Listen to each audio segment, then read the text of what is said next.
Cinema. It is the greatest, most challenging frontier in all of the arts. The intersection of creativity, philosophy, life, and the storytelling thereof. It presents to the filmmaker the greatest of challenges. A failure in any of these contexts means a failure in the film. But with the perfect execution of all, you have a timeless masterpiece.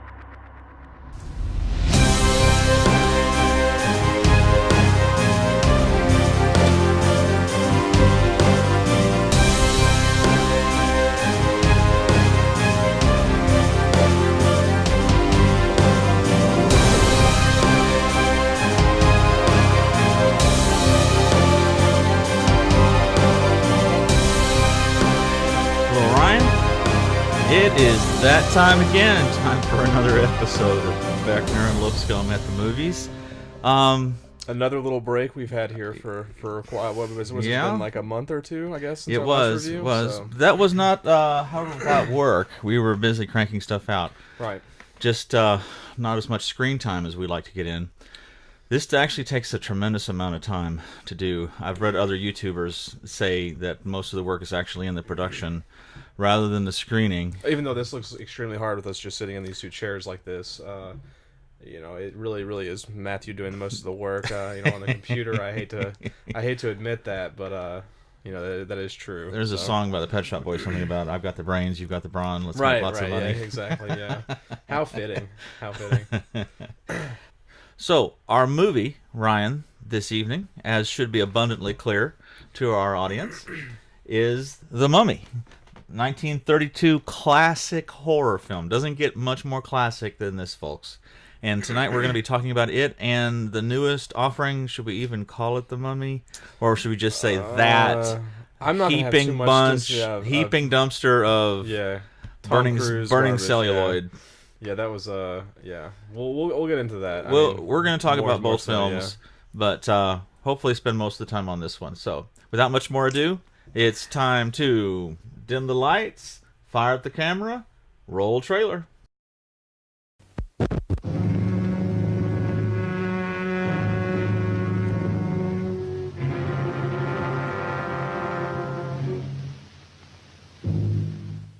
Death, eternal punishment for anyone who opens this casket.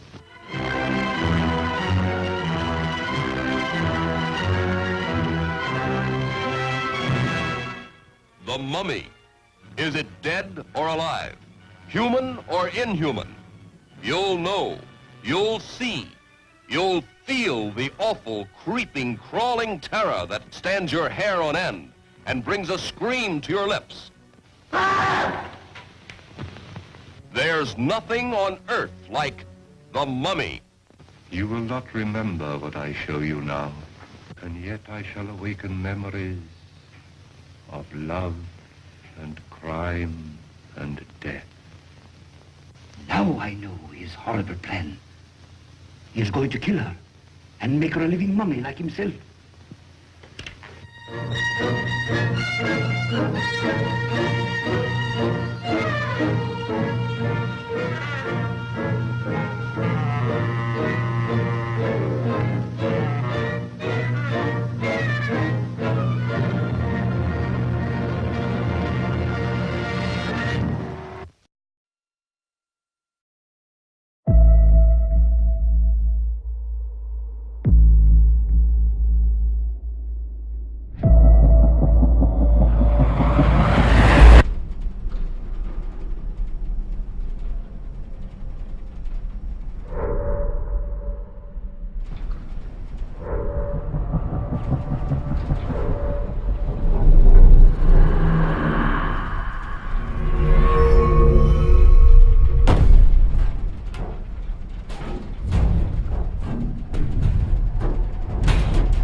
and monsters.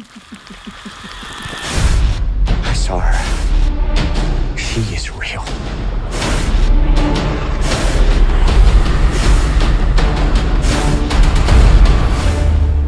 Please meet Princess Amunet.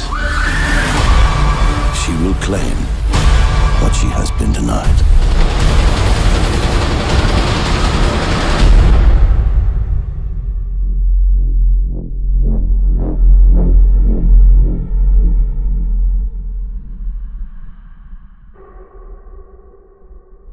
So this movie came out whenever you were in, what, 4th grade, Matt? Is that right?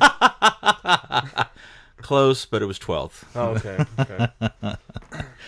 Actually, there's some interesting history behind this film. I love to talk about the classics.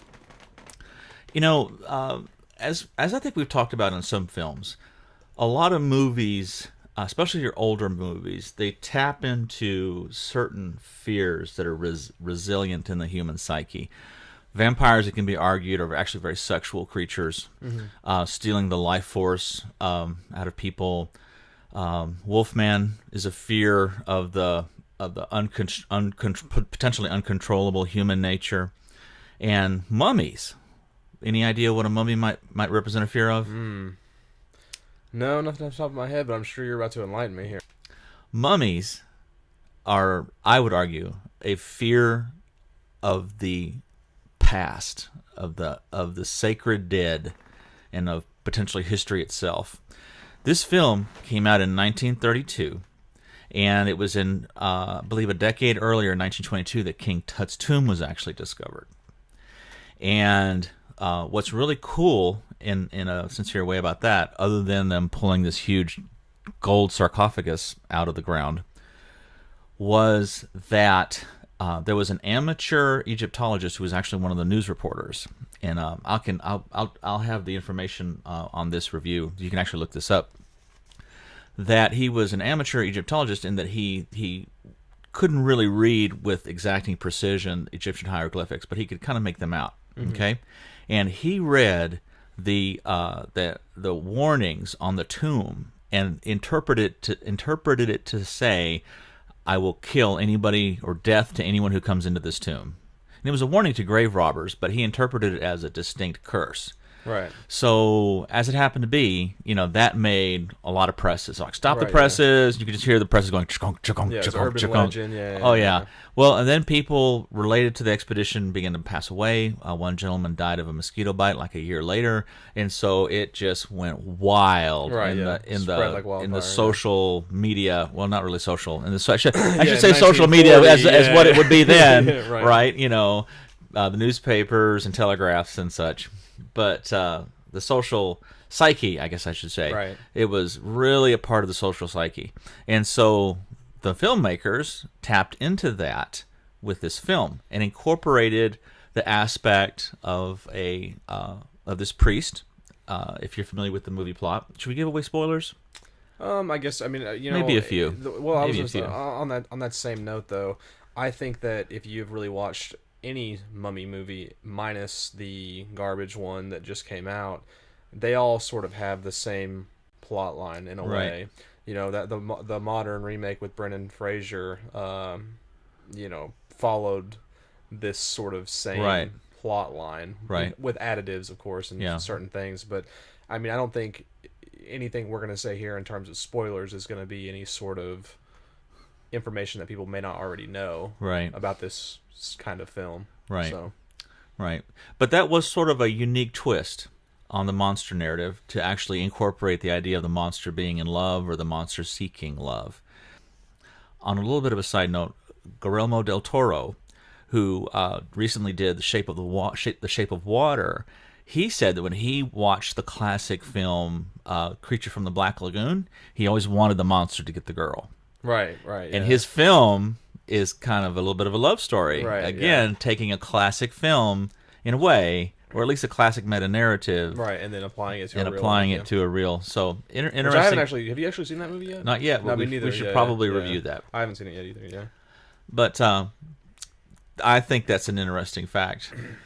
Another interesting aspect about this film is that the starlet, Rita Johann, She actually, in this film, plays a reincarnated Egyptian princess, or Egyptian priestess, I should say. Yeah, priestess is Priestess. Right, yeah. And she, in real life, was actually, just on some degree, heavily involved in the occult.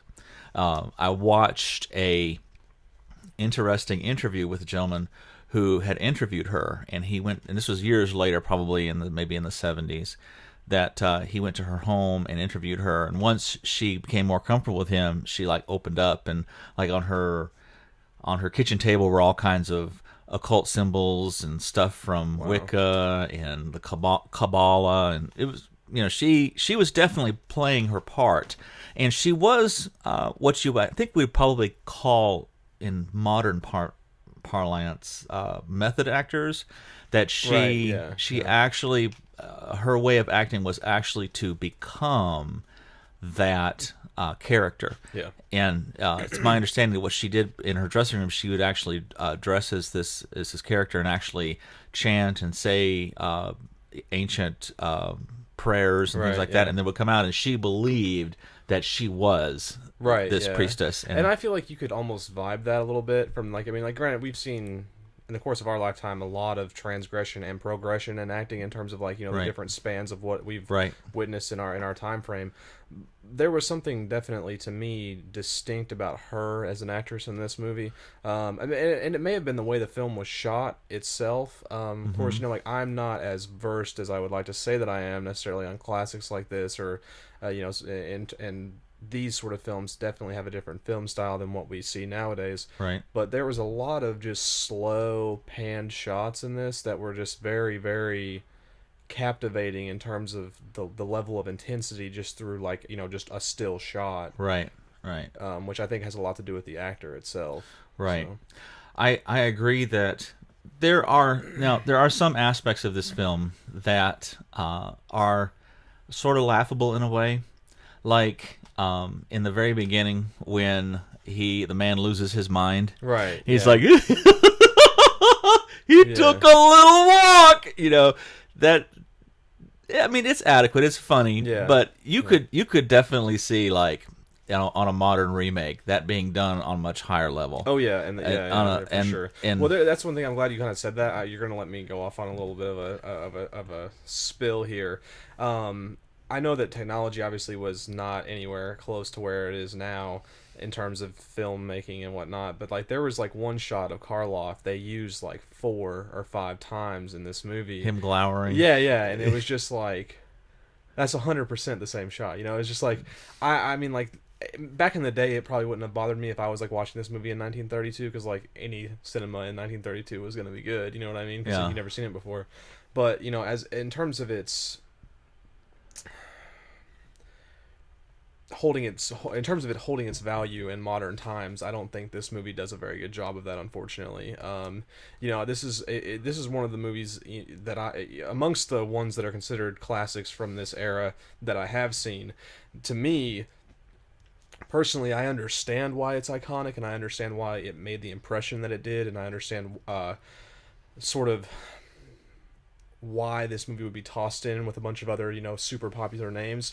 But I think you could even see this from a more superficial standpoint. This the Mummy it's considered up there with the Wolfman, your Dracula, Nosferatu, things of that nature, but it's on the lower end of that spectrum. You see much more Creature of the Black Lagoon, all those names that I just listed, above things like this. And I think that there's a justification for that. I don't think this is as strong as some of those other classic films, in my opinion. But the thing about the point that I want to make that I think is most interesting about this is something that you already actually touched on a little bit, is I think this might have been, and I didn't really know this until I kind of researched it a little bit myself, but I think this is a really, really interesting point. This might be the very first horror film that was made on this big of a scale that had the following is based or inspired by true events, with what you were saying in terms of the gentleman with the curse and the whatnot or whatever, because they do play. I mean, that's a big part into this movie or whatever. And I think the points you were making about what the mummy could represent in the past and whatnot are good, but I think that could have instilled a different level of fear as well into people. This might have been the first movie. There's like, oh wow, this was really going on over there. Blah blah blah blah. And it creates a different added element to a horror film. This might potentially have been the first film that ever done that ever did that, which is something that we see all the time now. You know what I'm saying? Of course, that's elaborated and fabricated and blown way out of proportion, but I mean, like, this tied pretty close to that, and that could have been something that, in that era, if you were alive, and your wheels turning, that could be a thought that comes to your mind. I think that's a really interesting point. Yeah. Do you think we have any actors in our modern cinematographic age who are like Boris Karloff, that carry that gravitas? I mean, I know there's like the guy that played Freddy, and and that guy that, what's his name, from Rob Zombie, that iconic. I mean those names are sort of like iconic, I guess, but I mean, they're specific though, because I mean, Boris Karloff, he could do the Mummy, he could do That's Frankenstein. What I was gonna say, is like, any horror film that came out during that time, it was, if it was good, Boris Karloff was in it, for the most part. Yeah. No, and the kind of the beautiful and unfortunate thing about that situation, I think, is that it will never be like that again either. Cinema was so simplistic back then, or it was so like it was such a different. It was becoming. It was new. It was fresh. It was a anything that had success, they were going to reuse and reuse and reuse. I mean, which is what we see today, just in a different scale. Right. But I mean, like, if this guy has a face for it in this film, then why would you not use it? I mean, of course, now we have, a vast array of different skills and different acting sets. It's progressed, things have changed, the times are different. And due to those things, I don't think that there ever will be necessarily, an iconic figure like Karloff again that, is just in all these banger classics, and that's sort of sad in a way, but also, I think that's, I think it's kind of good and fresh for the genre too nowadays, considering that, the genre has went so many different directions. Funny story that I saw on one of the additional content features in the Mummy Universal Special Edition was this same gentleman who told the other story. He said that one of the things that Zeta said was that they were literally working under a constant state of exhaustion because Karl Freund was a very demanding director. And there was one point where Zeta said that she had gone so long without food and was so exhausted that in one of the scenes she actually passed out.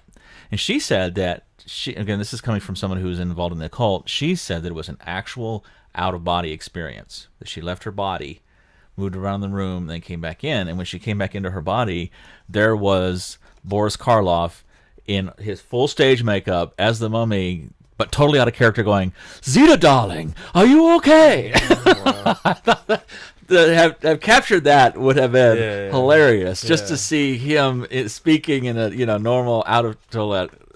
I saw that in my mind. I thought that was hilarious. But yeah, this guy, he was such an iconic character.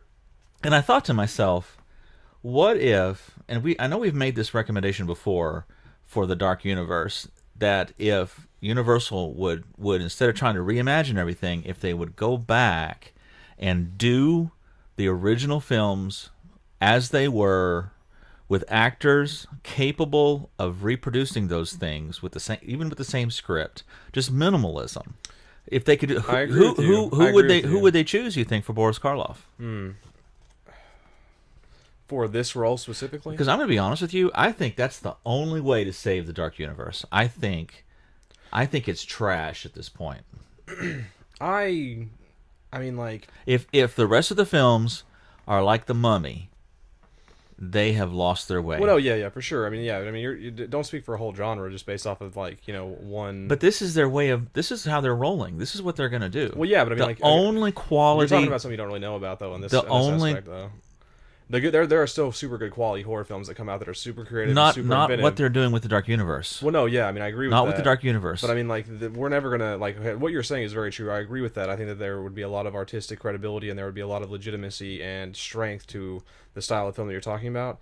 I think that it was something that would be, I don't necessarily know if it would save that sort of legacy or whatever per se. But the reason that's never going to happen is it's a cash cow, right? Like that's they're using a name, and this new one that we just witnessed was, I mean, it may as well have been made by Michael Bay. It may have been made by Michael Bay for all I know. You know what I'm saying? But I mean, it has nothing. It has no. I mean, the only tie that it has to a film like this is the name, right? That's all that there was in that. That movie was a Transformers version of The Mummy. You know what I'm saying? Like it was there was nothing in it. We're talking about the one that's just come out with Tom Cruise. It has like The Mummy, the Curse of something or another, I think is the name of it. But it was a very, very weak film. And the points Matthew's making, like it's a tarnish to the legacy of classic films like this, the Dark Universe, as Matt put it. And I understand where you're going with that. I just don't want you to downplay the whole entire genre as if there's not like still stuff that I would consider like no. I mean, there's been several articles that have come out that basically said that horror is actually with the advent of Get Out, right, and several other films are on the rise. Yeah. And these films, but what they're doing is they're achieving uniqueness and diversity through different plot points, and they're taking, again, existential horror, in this case Get Out, which we reviewed, right, and applying Super that to a racial component, right, yeah, and actually imagining that through that. There hasn't been a movie made like Get Out in a long time. That's tapping into those anxieties. Right, yeah, super good movie. But I think in terms of what Universal is doing, or what they've said they're going to do, to go back and redo all of the classic horror like Frankenstein, The Mummy, Dr. Jekyll, Dr. Hyde, that was a component in this remake of The Mummy. Yeah, and I understand to the point you're making. This is, especially to someone that's of your age. This is a super influential, super classic. You are a person that likes that old school, nostalgia kind of like thing or whatever. And I understand that like why that would like gut you a little bit, that the new one kind of took the route that it did. But I mean, like, look at King Kong. It's the same thing with films like that. I mean, it shouldn't be a surprise to you that that's the direction that those films are going, because that's what sells. That's what's selling money. That's what's making money. This is an entertainment industry. It's all about money. I think they need to do one film, just do one film, and make that the shtick that it is an original remake of that film. Do it in the minimalist style, so as to copy the original film with just minimal special effects, and let that be the thing. I think that would be great cinema. I think people would go and see that. I don't think that they would have to spend hundreds of millions of dollars on special effects.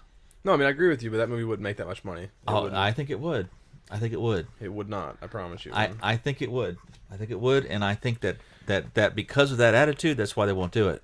Well, no, because I think that's because it's a relevant attitude, though. We may disagree on that, but I mean, like, you're talking about like nobody my age or below is going to see that, except for maybe a handful of that whole entire population. I don't think that The Mummy with Tom Cruise is worthy of being in a dark universe where they remade it. I'm not saying that. They totally scrap that and try it again. Yeah, I'm not, or not even. You know what I would include in the dark universe? Just that The Shape of Water. I would say that's a reimagining of the. I mean, that's a different class of film, though, entirely. Well, hopefully, if they, I don't know what they're going to do with Creature from the Black Lagoon, right? But it can't be better than The Shape of Water, and I haven't even seen it, but just based on the reviews, right. that it's going to be quality. That's quality. The director behind it as well. Yeah. But if you're going to have. You have to have cohesion. You have to have storyline, and there was again. Now we're to talk about the most recent Mummy with Tom Cruise. I mean, there was really no structure. I mean, what does Tom Cruise become in the end? Where does he factor into anything? Either in Egyptian mythology or the storyline or whatever. He's just just a transformer. It's just he's a transformer. That's a stray thread they just tied up in a stupid way, and I wonder, to go back to Ghostbusters using female archetypes. I wonder if that they felt compelled to do that with add a sexy girl in there with two eyes, for each pupil. Whether they thought that would actually get young horny guys. How much? They thought that would get young guys to go in and see a an ancient priestess. All right, let's look at something here. Okay. I'm just gonna pull up a quick stat for you here. All right. Oh, how many guys like the new Mummy? No, I'm not gonna do that. Oh goodness.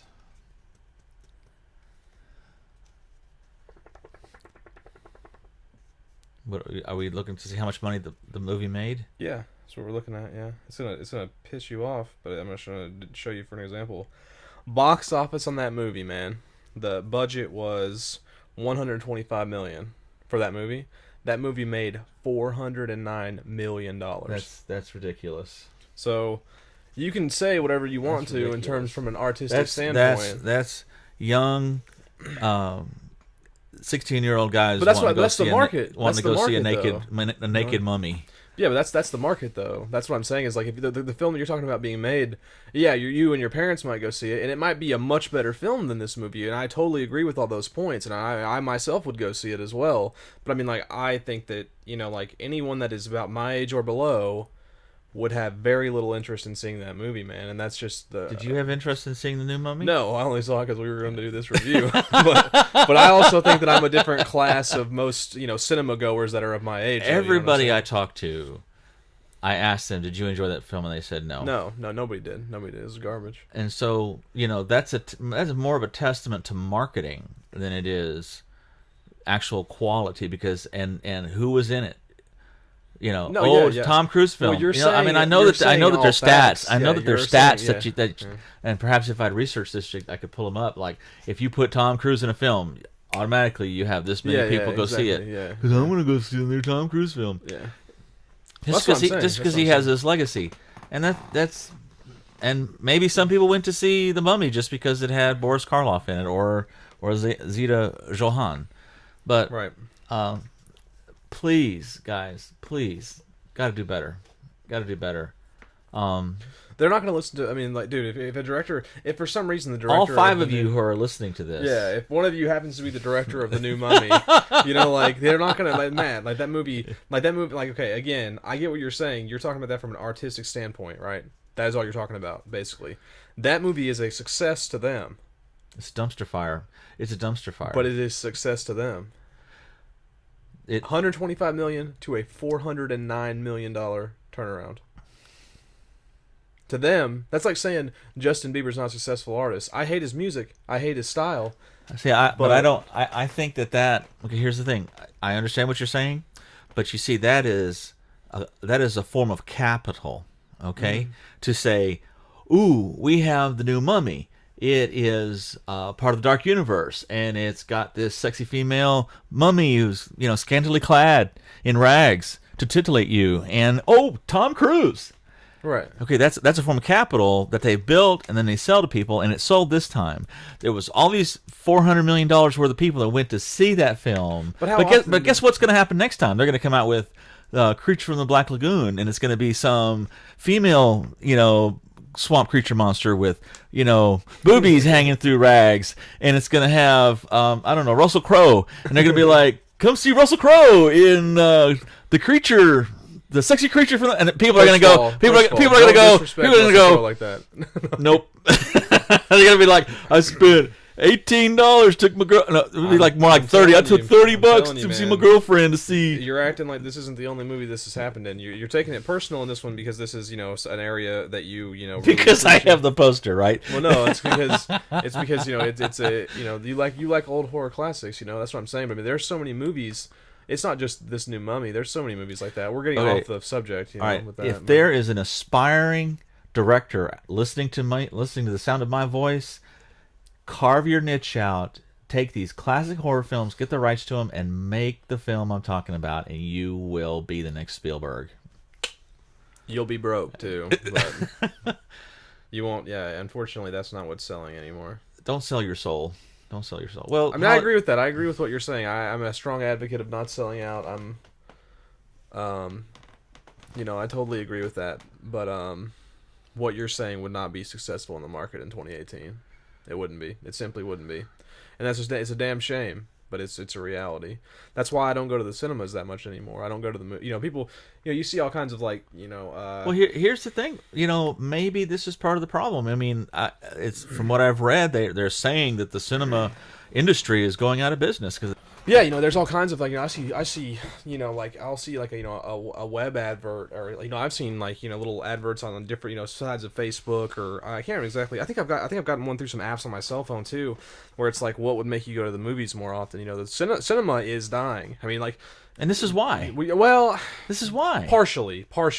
The other reason would be, obviously online streaming. That's a big, whenever you can watch movies that are in theaters at home, then that eliminates the whole experience. I mean, what I'm saying? I agree with what you're saying, but that's only part of it.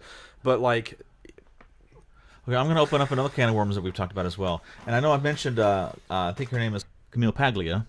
She's hated by a lot of feminists. She's considers herself a feminist, but she's sort of some people say she's a crypto-conservative feminist. Very interesting individual to read her thought. She has argued in an essay recently, if I can find it, I'll post it on the website. She has argued that the height of Hollywood was during the time of the Code.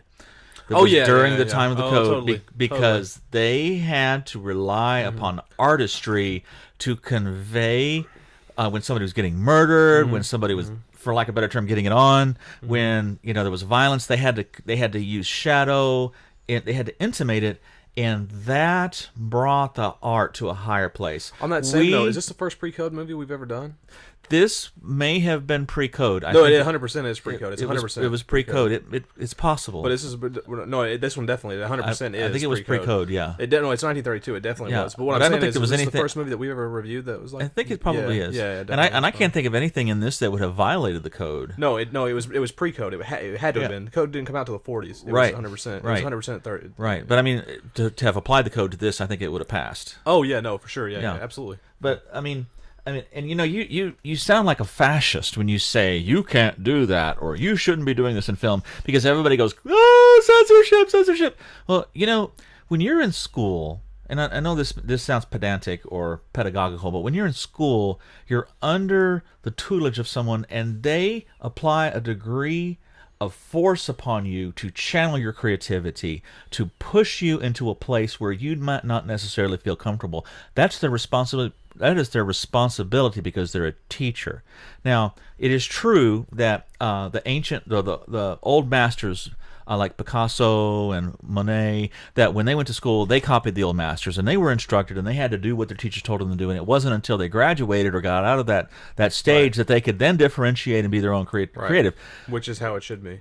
Look at Star Wars. But the point I'm trying to make is that force and guided direction and restraint is not a bad thing necessarily. Right, I agree with you.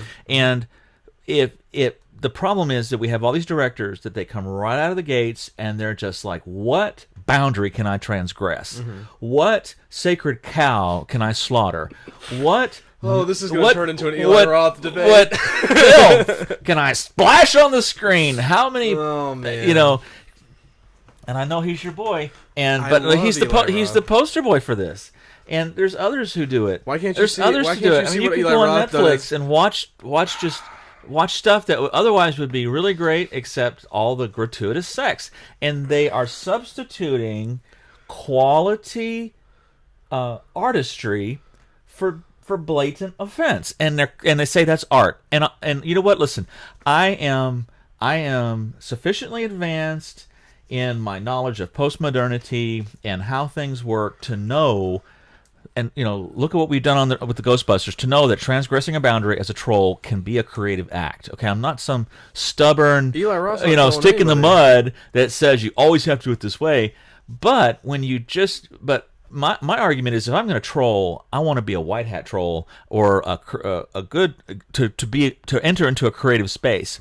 So much, in my opinion, of modern horror is just it's trolling to create an offense, and there's no artistry there. It's just like, let's see how far we can go. Let's see how far we can gross people out, and you've lost your creative edge. I agree with that. And that is why so much of modern horror sucks. And it's why Get Out, because it did something radically different, really, it wasn't just that it was directed by a black filmmaker. It wasn't just that it was about black horror. Now, well, according to him, Get Out was a documentary. So. Well, it's... That is why I believe it wasn't just. You're absolutely right. The aspect of race and cultural ethos that had an effect. But I would argue that you could take a film and incorporate all those things, and it still be garbage, and it still suck, and still be not worth watching. But he did something, to his credit, that transcended, as an act of creativity, the ethos of the culture and the race issues which he was addressing. I hope that movie. In 30 years from now, I hope that movie is considered a classic of this era. I really hope it will. It's possible it will be, but to be fair, there's not much else that really could be. But... I'm done ranting. But Eli Roth, top 10 director of all time, or no? For this side of the room. I think that if directors would and screenwriters would self-impose constraint, I think it would usher in a tremendous, amazing new era for Hollywood. I think that if they sat down at that table and said, nobody leaves this table until we come up with a quality script that does what we want it to do without showing boobies on the screen and blood and gore. Right. To make it true psychological, because your greatest fear is always up here. Not in the eyes, but it's always in your mind. And you use your imagination to go places that you can't go on cinema. On a screen, and that did that with this. Now we go back and we look at this film, and it doesn't look that horror. That doesn't look that scary to us. And Boris Karloff, to you that didn't look all that scary. But my mom said when she was a little girl that she was gathered around with her brothers. Well, yeah, we've also been desensitized to stuff like this, and though. How and why. Right. Well, yeah. No, I'm just saying that this movie came on, and she was like 7 or 8 years old, and she says, I want to watch it, and she was sitting around with her brothers, and when it showed Boris Karloff, there, and he's reading the scroll of Thoth, and that hand moves. My mom said she went. She ran out of the room, Well, yeah. I mean, if this was the first thing that you'd ever seen like that, of course it would be terrifying to you. But I mean, do you not think though? Let's talk about that same point you're making, right? Let's say that in 2018 they were still making movies like this. I think that they would be high quality films. I think that they're going to have to. They're going to have to do this because there is only so far. You can only go so far. Well, no, I agree with the that. Weight of special effects, and you can only go so far. And people now.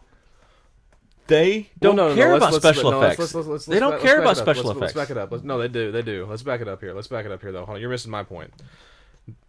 So this is 1932, right? This is the first movie you ever see of the horror genre. This movie we're reviewing, right? Do you see this movie? This creates a shock in you. There's things in this you've never seen before, never thought you would ever see on the big screen, and that creates a wow factor, right? So you're wowed by that. Let's say 4 years later, you go and see another horror movie that's the whatever New Mummy or whatever it is, or Per Se or whatever. The one of the Hammer films. And that movie doesn't have anything that you haven't already seen. No other shock values, right? See, the whole concept of like the desensitization. I'm not agreeing with it, but I'm explaining it. More things have been accepted or added into the genre because there comes a point where, like, let's say we're pushing that boundary. Well, all right, here's where the boundary's at right now. Everybody as an audience has seen up to this point, right? They're familiar with this. This is not going to be what sells. They've seen this before. They want more, right? And that's where you get that desensitization. And to your point, I thought you were going this direction with this. Is like there comes a point where you get off of a scale, right? Where it becomes, too much desensitization, or too graphic, too much gore, too much nudity, too much whatever you want to call it, right? You go off the deep end of that scale as well. I'm telling you, like, you can sit here all day long and be like, oh yeah, if they still made movies like this and they never went past a certain point, in cinema, this movie would be boring as hell in 2018. There's no way it couldn't be, because you would have seen everything in it 1,000 times, right? That's just the reality. But there is and I agree with you, like especially with a lot of the stuff in modern horror now, has gone off the deep end, like way too far off the deep end, and there's way too much in there that definitely shouldn't be. I mean, the last 7 Saw movies were like that, but I mean, like, you can't. I think they would just create more monsters. I think that, would The Mummy as a movie have ever been made if that amateur Egyptologist had not, if he had a little bit more knowledge of Egyptian hieroglyphics, if he had read that tomb inscription correctly, and not thought it was a curse, and had that not become, something to sell newspapers, would this film have been made? It would have been very boring, perhaps, to the public imagination. Right. But The Mummy was in the public imagination, so they tapped into it. Right, yeah. And that was a creative act. Yeah, of course. And of course, we've enjoyed some degree of I think the Brendan Fraser remakes were quality. I don't think they were excellent, but they're far better than what we've done with Tom Cruise. Sure. And so it can be explored and it can be redone, but there has to be some quality to it. But I think that in modern parlance, or in the modern imagination, the movie we reviewed of Life, they wouldn't have been thinking about necessarily discovering life on Mars, in 1932. We may have, and again, like Terminator is explored the fear of AI that takes over, which we're still wrestling with today, and some billionaires think it's an inevitability. Dude, no. You can edit this out if you want to. There's a robot in China that took a medical board exam and is doing its clinical trials now. Seriously, a doctor. Seriously, I'm not kidding either. You can look that up. That's real. I'm not trolling you either. Seriously. Okay. Well, as long as they don't make it a general in an army or something like that, and give it. Well, I mean, dude. I mean, that's something that our job is eventually. So. When they get to actually represent Highland Cast, I'll believe it. I should edit that out. I might get sued for that. Yeah. Filter letters in the mailbox. I know what's going on. Dear Mr. Lipscomb. Dear Mr. Lipscomb, please do not reference the inadequacy of our instrument. So, score-wise? I mean, I would give it it's a classic. I mean, I always like to try to appreciate movies like this as if I was to have watched them in that era of time that they were released in. And if I had seen that movie then, I stand by what I said earlier. I think that this movie, I would have thought it was a good movie. I don't think it holds up as well as some of the other classics, Caligari, Creature from the Black Lagoon, right? Wolfman. I would hold it. Wolfman 2 is probably better than this. But like I said, I have not seen all the classics. I've never actually seen the original Nosferatu all the way through, which is something I wanted to do at some point in my life. Right. But yeah, this one was. I mean, I thought was a little bit weaker than some of the other ones that I have seen. But I would give it like an 8 probably. Yeah, I'd give it. Compared to the -8, I would give the new Mummy. I'd give it an 8.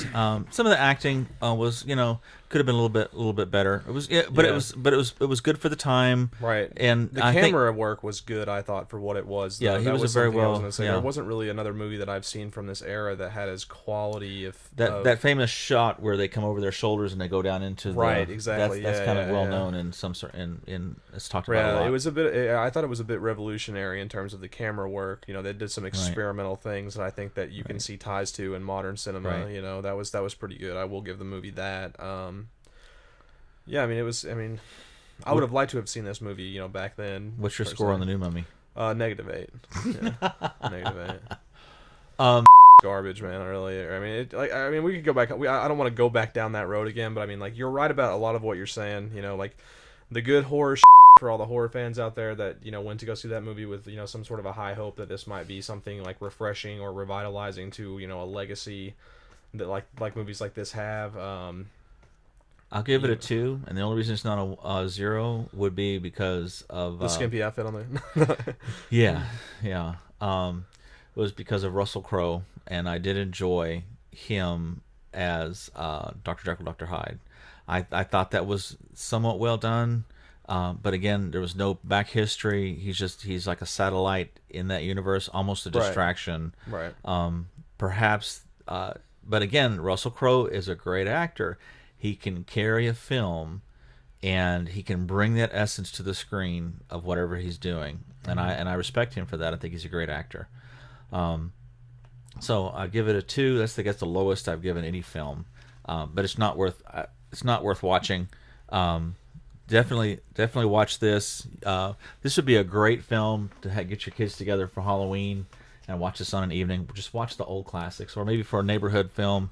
You got to do it with young kids, though, man. Like, I mean, if you were trying to show this kid to an 8-year-old or 9-year-old, man, they would be totally, absolutely, completely uninterested. Yeah, I think so. Things are too. I mean, they'll see. It's too desensitized now for stuff like this. Unfortunately, like, I don't think stuff like this can really hold up unless you're an adult now. You know, like with the way everything is in so cinemas. You have to appreciate it on a discursive level. Yeah, I think so. You know, like, I mean, dude, 10 years ago, I wouldn't have wasted my time watching this, or that's what I would have told you.